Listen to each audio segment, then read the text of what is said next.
Ya, kali ini kita kedatangan project kaos bakso ya, kaos sablon untuk tukang bakso. Ini yang udah selesai ya teman-teman. Ya, ini warna kaosnya putih ya, terang ya, cerah dengan kombinasi sablon warna oranye, merah, coklat, putih juga. Jadi putihnya ini putih tinta ya, bukan putih bahan. Jadi ini udah selesai, kita akan proses press kedua ya, yaitu finishing teman-teman ya, biar hasilnya lebih kuat dan lebih awet, nanti perawatannya juga ya lebih mudah. Oke, ini udah semua teman-teman ya. Kita setting dulu mesin pressnya dengan suhu 140 derajat dan waktunya 15 detik saja ya, nggak usah terlalu lama. Dan ini press pertama sudah selesai ya, tinggal kita lakukan proses press kedua ya, sambil nunggu tuh. Untuk press kedua sebenarnya minimal itu 5 detik ya, kalau untuk lebih maksimal bisa lebih dari 5 detik, yaitu 10 detik, atau boleh juga lebih dari 10 detik, tergantung objeknya sih. Kalau menurut saya untuk objek ukuran ini sebenarnya 5 detik aja cukup gitu ya, karena udah pasti bakal bagus. Jadi kalau untuk objeknya yang besar gitu ya, ukurannya misalkan A3, nah itu biasanya minimal 10 detik atau boleh 15 detik. Tapi untuk skala ukuran 10x10 di dada, logo seperti ini atau logo bentuk persegi atau lingkaran sebagainya, selama itu posisinya di dada, saya sarankan 5 detik juga udah maksimal ya. Jadi ini selesai. Kalau teman-teman lihat sendiri, ini hasil ya, tinta sablon yang udah di press finishing kedua. Jadi dia lebih kedov ya, tidak lagi mengkilap. Nah, sedangkan yang baru diproses press pertama itu, kalau teman-teman lihat sendiri, dia agak glossy ya, mengkilap tuh, lihat nggak, ada kayak pantulan cahaya-cahayanya. Nah, ini masih belum di finishing atau baru proses press pertama, dan ketika kita raba juga dia cenderung lebih licin ya, licin ini. Tapi ketika udah press kedua ya, karena dia doff ya, jadi tidak lagi mengkilap dan tintanya sudah lumayan cukup menyatu ke permukaan kain ya. Ya, jadi saya sarankan ini lebih diperhatikan lagi ya teman-teman untuk teknis pengerjaan finishing keduanya, karena itu yang akan mempengaruhi hasil daripada keawetan sablon ya itu sendiri, khususnya untuk DTF ya.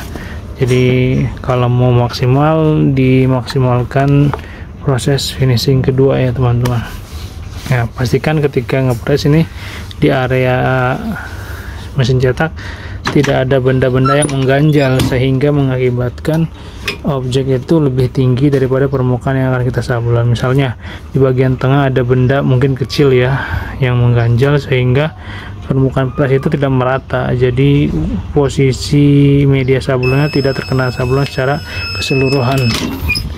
Nah, misalkan kita objek di sini, tapi ternyata di sini ada objek yang memang benjol gitu, jadi membuat posisi ini lebih tinggi daripada permukaan sablon, sehingga nanti ada bagian yang mungkin kalau kita raba secara keseluruhan di bagian sini udah merata, tapi ada satu bagian lagi di sebelah sini atau di bagian atas yang memang tidak terkena press kedua atau finishing. Jadi itu yang memang teman-teman harus perhatikan ya. Jadi pastikan ketika proses press kedua itu tidak ada benda-benda yang menghalangi, misalkan ada kain yang terlipat tapi di atas permukaan mesin press gitu ya. Nah, kalau mau malah di sini dikasih tambahan misalnya seperti kardus ini ya. Nah, ini kita taruh di bawah permukaan ini persis di sablonnya. Nah, sehingga nanti inilah yang bagian permukaan yang paling tinggi di antara yang lain. Walaupun di sini ada benda, kalau ini lebih tinggi pasti yang kena yang merata ini. Selebihnya cuman ya panasnya pasti akan berbeda. Misalnya sini karena posisinya lebih tinggi, dia kena lebih merata dan panas. Ketika kita pegang di posisi lain di sekitarnya mungkin nggak sepanas dengan objek atau area yang ada di sekitar benda yang kita ganjel di sini ya teman-teman. Ya itu ya finishing kedua. Oke, lanjut kita teruskan lagi. Ini biar rapi kita susun begini ya. Nah, jadi ini teman-teman saya sarankan untuk lebih perhatikan ya. Nah, buat teman-teman tukang bakso juga, kalau mau bikin kaos seragam seperti ini ya, kami siap bantu kok. Insya Allah kualitas bagus, nyaman dipakai, dan harganya pun terjangkau sesuai kantong tukang bakso ya. Silahkan dicoba aja teman-teman. Nah, ini hati-hati ya, lipatan-lipatan seperti ini jangan sampai nih, ini dihindarkan, karena ini yang akan menyebabkan permukaan yang terlipat kain atau lipatan baju ini membuat lebih tinggi daripada permukaan area cetak yang akan kita press. Nah, sehingga ini penting teman-teman. Nah, nih udah dipastikan tidak ada objek yang menghalangi media cetak ya. Nah, ini udah selesai, tinggal kita press. Ini boleh di sini atau lebih di tengah juga lebih bagus. Kalau memang teman-teman mau lebih bagus ya, posisinya ambil agak tengah sedikit seperti itu. Jadi ini yang menjadikan sablon teman-teman lebih berkualitas dan lebih kuat dan lebih awet kalau menurut saya ya. Selama saya pakai sablon DTF itu memang yang penting adalah di finishingnya. Walaupun proses pertama mungkin ada sebagian yang lepas-lepas, tapi kalau finishingnya bagus, insya Allah itu akan menjadikan lebih awet ya, lebih kuat ya. Kiranya seperti itu ya teman-teman ya. Kalau teman-teman punya kendala atau permasalahan seputar cetak sablon ya, warnanya nggak keluar atau kok nggak maksimal gitu ya, bisa langsung tulis di kolom komentar ya. Nanti kita diskusi terus cari solusi bareng-bareng. Saya juga masih belajar dan terus akan belajar untuk meningkatkan pengetahuan di bidang persablonan, khususnya di bidang sablon DTF atau digital transfer film ini ya teman-teman. Karena kita semua di sini belajar bareng-bareng. Kalau ada masalah kita coba cari solusinya bersama supaya kita bisa juga memecahkannya dan menjadikan pelajaran ke depan, supaya kalau ada masalah serupa kita bisa saling memberi tahu satu sama lain gitu ya teman-teman. Jadi ini udah saya sarankan. Nah, ini udah, walaupun nggak bunyi pun kita bisa angkat kok. Nah, tadi minimal 5 detik dan maksimal bisa 10 atau 15 tergantung kebutuhan. Kalau memang urgent, buru-buru cepat, 5 detik cukup. Press langsung go gitu kan. Tapi kalau memang waktunya agak santai, lama, saya sarankan sih lebih baik lebih dari 5 detik ya, 10 detik boleh ya, sesuai dengan. Masih ada lagi nih, kita lanjut lagi ya.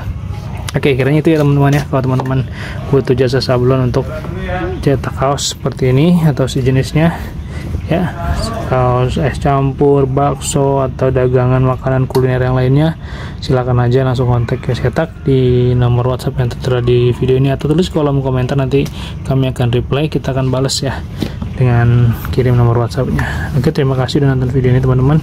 Jangan lupa terus dukung channel Kios Cetak untuk bisa dapat memberikan video terupdate dan memberi manfaat buat kita semua. Terima kasih sekali lagi untuk mendukung channel Kios Cetak untuk bisa update terus videonya setiap hari. Dan jangan lupa like dan subscribe. Sampai jumpa di video selanjutnya. Assalamualaikum warahmatullahi wabarakatuh.